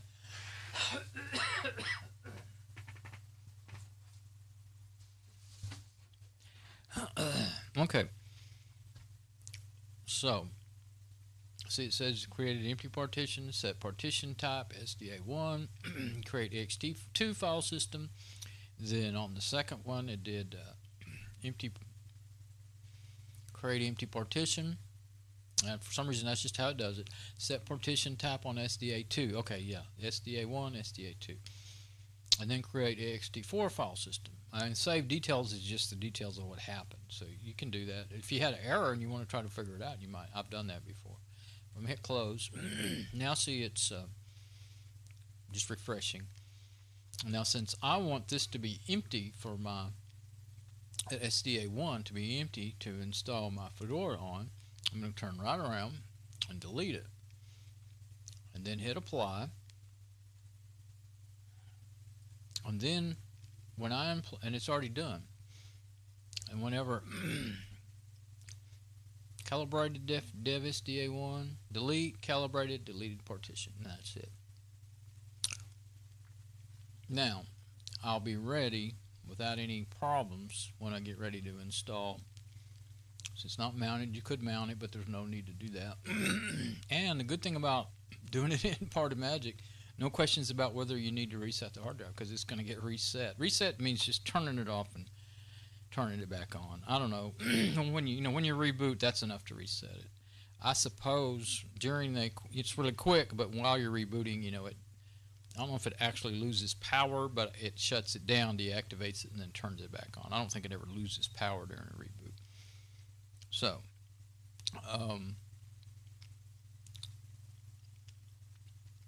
I'm on, what am I on? I'm on remote desktop. Okay, so let me switch to the camera now. Let's see. I could just say shut down from here.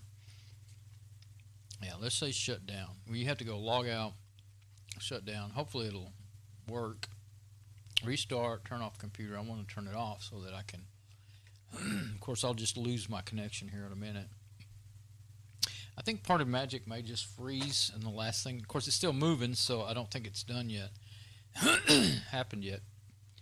But won't know for sure until I flip over there to where I can actually see the machine. So I'll just do that. Let's see. But I do need to get on the camera, right? Yeah, get on the camera. Okay.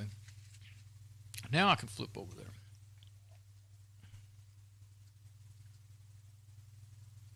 Now I hope it shuts down good. I hope it's not everything that it runs that it doesn't want to shut down, right? Yeah, it shut down. It's something to do with Fedora 27. Okay, now let me swap out the USBs.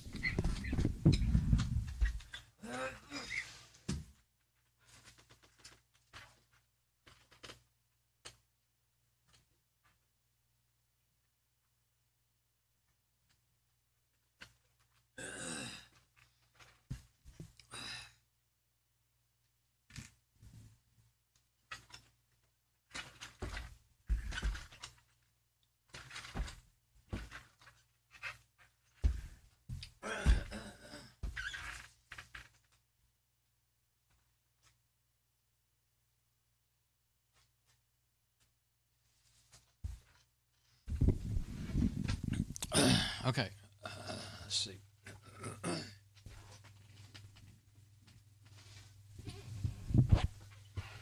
I may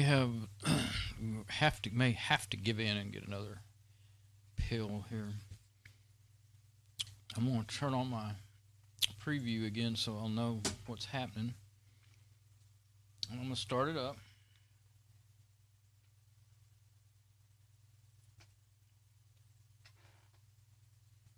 Helps if you hit the power button instead of the reset button. Now,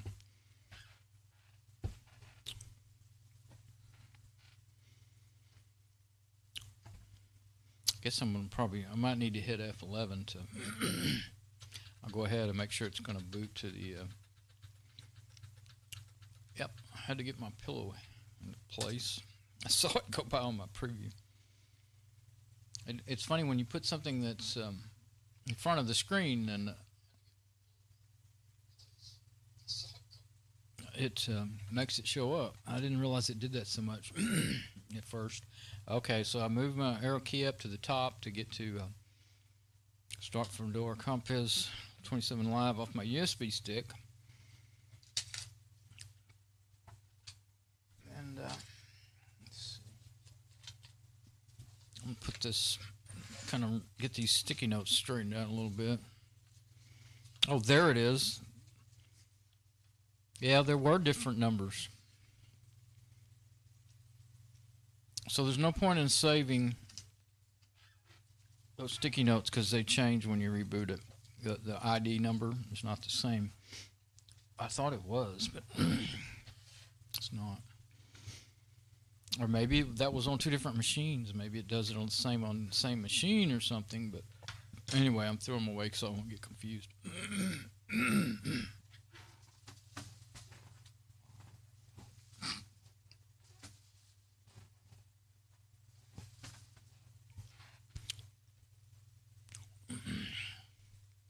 Still, the problem with that. Oh, it didn't say the VMLE.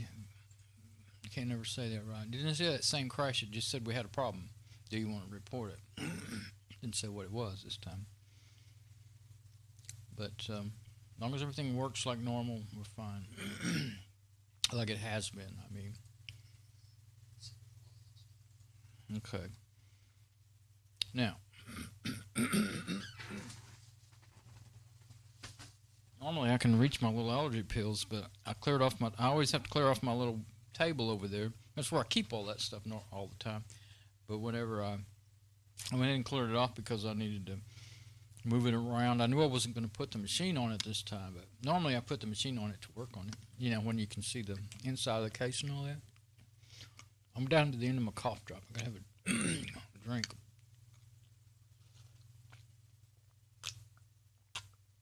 Anyway, I have to get up and go over there to get where I put over there on my bed. Get uphill, but I'll do that in a minute.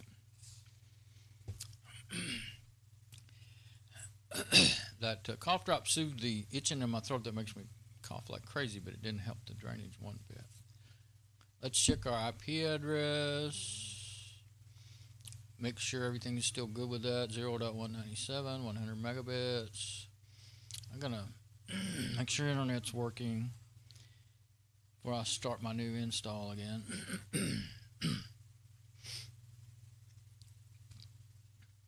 Oh yeah, I want to install Krfb first too. Okay, yeah, there's a web page. There's a web page. So that's all I need. I'm not gonna do a speed test this time. Okay, so I'll do SU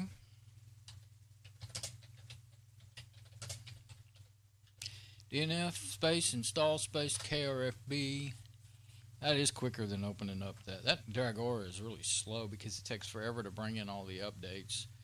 It shouldn't go straight to updates. It's got two separate. It's got the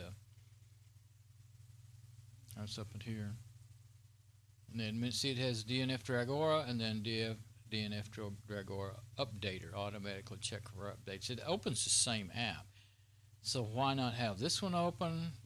The updater open to look for updates and the regular one open to just available package, or all would look for updates too, I guess. So available packages would probably be good. I think you might be able to reset that, and I probably might ought to do that. But then on the other hand, I'm used to, like Yum Extender, looking for updates and showing you what's available to update by default. You know, I'm used to opening it up in all, so that's why I have. And plus, it's a live system. But anyway, I'm gonna have to figure out how I can set Dragora the way I quit grappling about it. Okay, so these again, this is everything that's gonna install. That goes with it. That's the dependencies.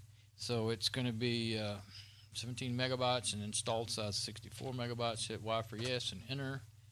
Now it'll do it. And then I can do the remote desktop again while I do the install.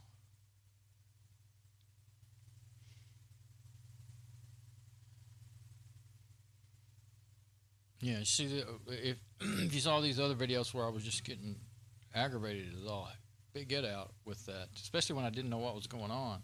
This is how fast just a 100 megabit Ethernet card with 60 megabit internet connection will download and install things, you know. I mean, that's the way it should be. Only thing that would be better is if it was faster, you know. But there we go, we're done. Now, last time I tried to start it from the terminal, but that was in root mode, so I won't do that again. It wouldn't even let you. It didn't want you to run it in root mode. Internet, KRFB. And I'm not going to set up the KDE wallet because this is a one-time deal anyway.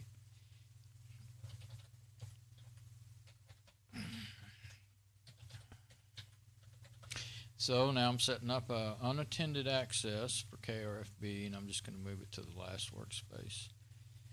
I kind of keep it over there out of the way. Now I can go back to my machine and show everything nice on a remote desktop. Except I remember this time, just as I was going away, what did I forget, kids? The firewall. See, I'm just doing this on purpose to teach you. Right, you're all laughing at me because you already all know all this stuff. Okay, VNC server on. Close the app. Okay. At least that's easy, because before, I remember seeing that in there, but when you clicked on it, it didn't work, and I'd have to go in there and manually enter the ports. But I finally realized here recently that you don't have to do that anymore. Oh, and that's from the last time I was in TeamViewer. Let's see, I'm not going to use TeamViewer this time. It always pops up stuff. Okay, we're in the camera. We want to go to the remote desktop. Now we want that. Connect. There it is. Now, let me make sure. Yeah, okay. I think no, I don't have my preview plan. All this fancy switching around. I want to make sure everything's working. Let's see, F8. We can go to full screen. All right, now. See, now that's the TeamViewer, the Krfb window over there. I'll just stay in the first workspace and do our install again.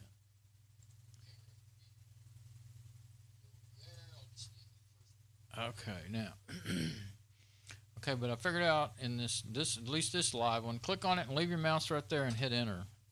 If you move your mouse away, well, I think it'll deactivate it. Hitting enter won't work, or it might not. Anyway,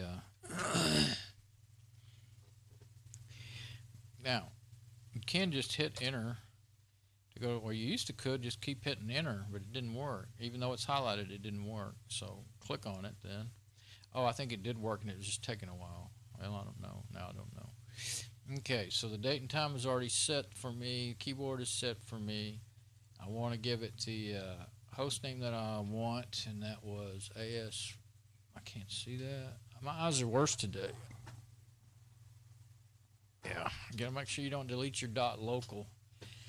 ASRock 8300. That's the processor. I think that's fine because if I try to go, you can make long host names like Tita's Hot Rod PC, but then it wouldn't. That one might have worked, but my red black Battlestar would not show up on most of my routers. There's only one router I ever saw that it would just say unknown. And so if you got 2 or 3 unknowns, then you kind of can't find the right machine, unless you know the actual. That's what got one of the reasons I learned to just go by IP addresses. But it'd be nice to be able to just use your host names, because then no matter what the IP address is, you can get to it. Okay, ASRock 8300. Now there's an apply button here, so I'll hit that first. Yeah, current host name, ASRock8300.local domain. Okay, then done. Now you want to, no disks are selected. So select the disk. Now you click on the disk you want, puts a big check on it. Automatic is what I want. I've already done all my partitioning. I'm not going to use that crazy blivet thing anymore. I couldn't get it to work right. Okay, now make sure you got what you want. Don't need to make additional space because I already got the space that I want. And since it does not give you a preview of what it's fixing to do anymore, it used to, the Fedora installer. You used to could turn it on and off if you wanted, but now it just does it. So make sure you've selected what you want. And up here it says select devices you would like to install to. They will be left untouched until you click on main menu's begin installation button, which is that one there. Actually, there's no main menu begin installation. There's a done button. Let's see. And I think I'm right about that. We don't have any network disks or anything. You could have it in.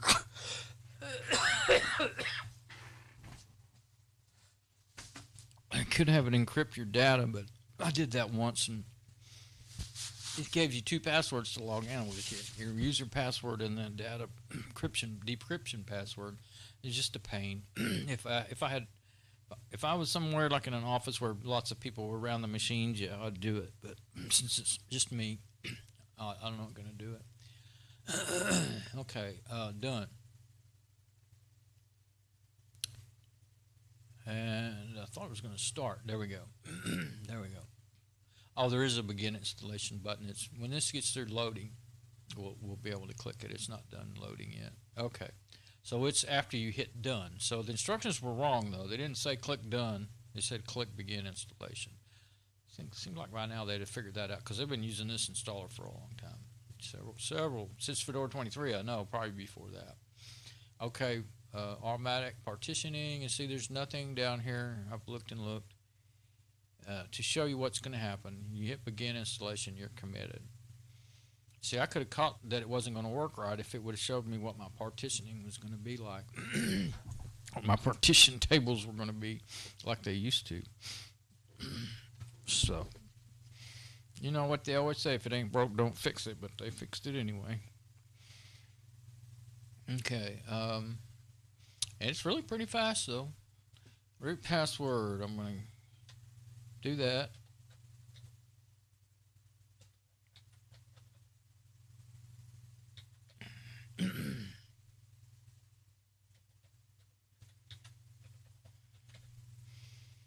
And no other buttons but the done button up there. Okay. Now I want to create my user, and this is Mom. So, and like I was saying the other day, I like to just use a capital, your way you really spell your name. You know, I like to use our own names. You know, capital THEDA, and then it'll say username THEDA with the small letters. Then if you ever do have to type it anywhere, like in the terminal, you don't have to remember to use the capital letters. I'm really gonna have to create an allergy pill. I'll do that after I do this. Let's see.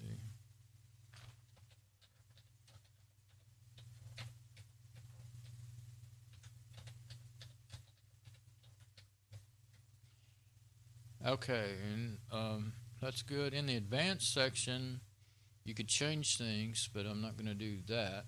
You know, like the group users and all that stuff. You can do that in. Well, I don't know if there was a note. I didn't notice. Wasn't paying attention. I don't ever make them administrator because I don't like that pseudo business. It's confusing sometimes if you just leave it like this and don't say make the user administrator, then anytime you need root privileges, it asks for the root password. If you make it the other way, then sometimes it will be asking for your password, sometimes it'll be asking for a root password, and it drives me nuts. I did it one time. And so I don't mess with sudo unless there's once in a while you run into a command that you really need to use sudo, like if you're reading stuff on how to do things on the internet. But most 98% of the time you can just type SU, type in the root password to do everything you need to do, because that's actual root privileges. SU is. Sudo is pseudo root privileges, like almost root privileges. Okay, so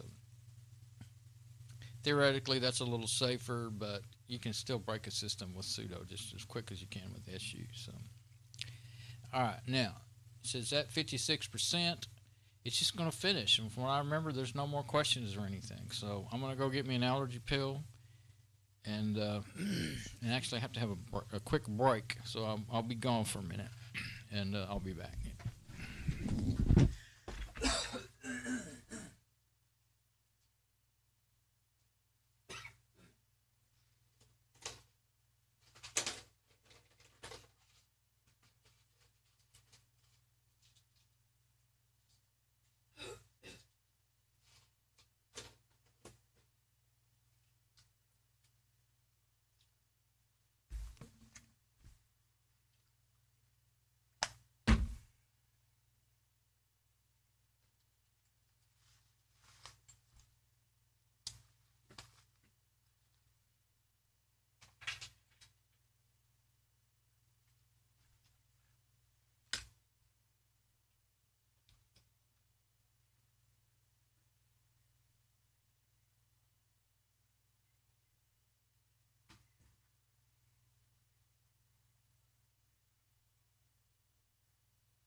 Okay, I'm back. Well, actually, yeah, I'll just my little pouch that I wear my wireless mic on, I have to take it off, and I won't even put it back on because yeah, we're complete.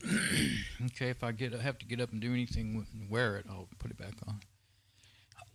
Okay, so see how quick that is? I didn't even have enough time to have my little break. I don't know how long it was until it got done.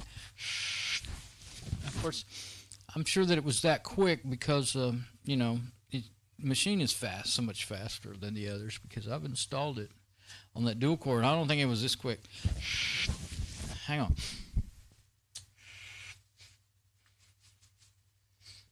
Just took the allergy pill, or the cold pill, but it hasn't, of course, done its job yet. Okay.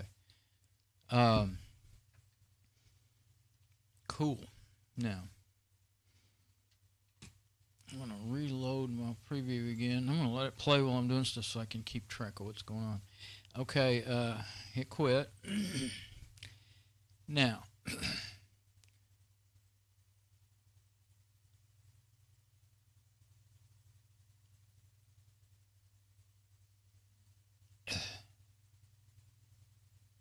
I'm confused about one thing. Oh, I was like, where is the way to get out of?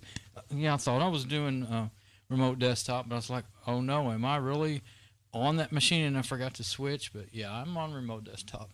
It's just in full screen, and you got to hit F8. Okay, I used 3 different apps lately, and there's much more that I have used for viewers, VNC viewers. So. TeamViewer, I don't know that it's not. I don't think it actually uses VNC, but hang on.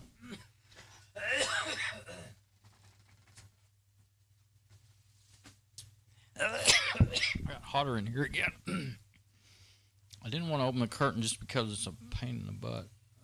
The one where I opened this window in front of me here, but I probably would get better airflow if I did.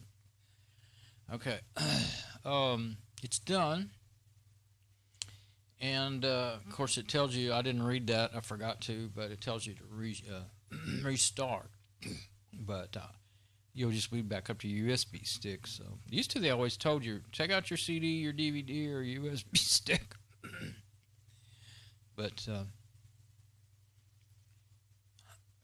I'm going to shut it down and... see, oh yeah, got to go to system. I'm used to having my little shutdown. So it's done. It's installed. Shut down.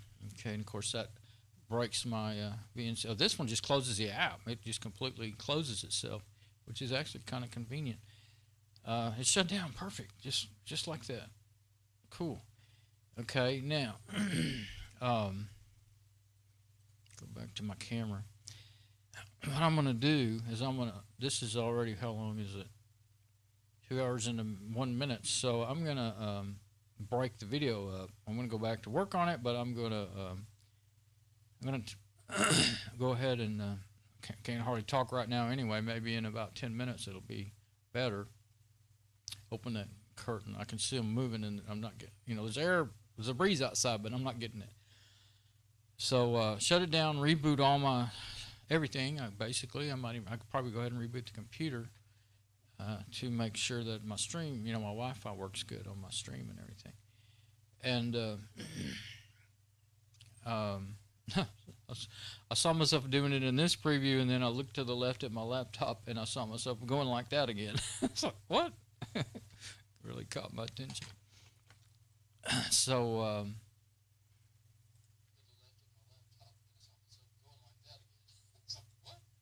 All right, so yeah, that's what I'm going to do. Guess I could have postponed. If I'd have realized that's how soon I would have been able to take my break, I could have done it that way instead of in the middle of my video where I wasn't there to tell, see what's going on and tell about it. But oh well. I mean, this is a night of misthinking, so evidently. So I'm going to go. And what is the one thing I keep forgetting to say? I remembered it. Now I forgot it again. I don't know. Maybe I'll think of it. I said it in my preview to myself there when I always do a test before I do my real video, make sure everything's working right. I guess I can look at it and see what it was. All right, I'm going to go and I'll come back in a little bit after I get everything rebooted and regroup. All right, bye.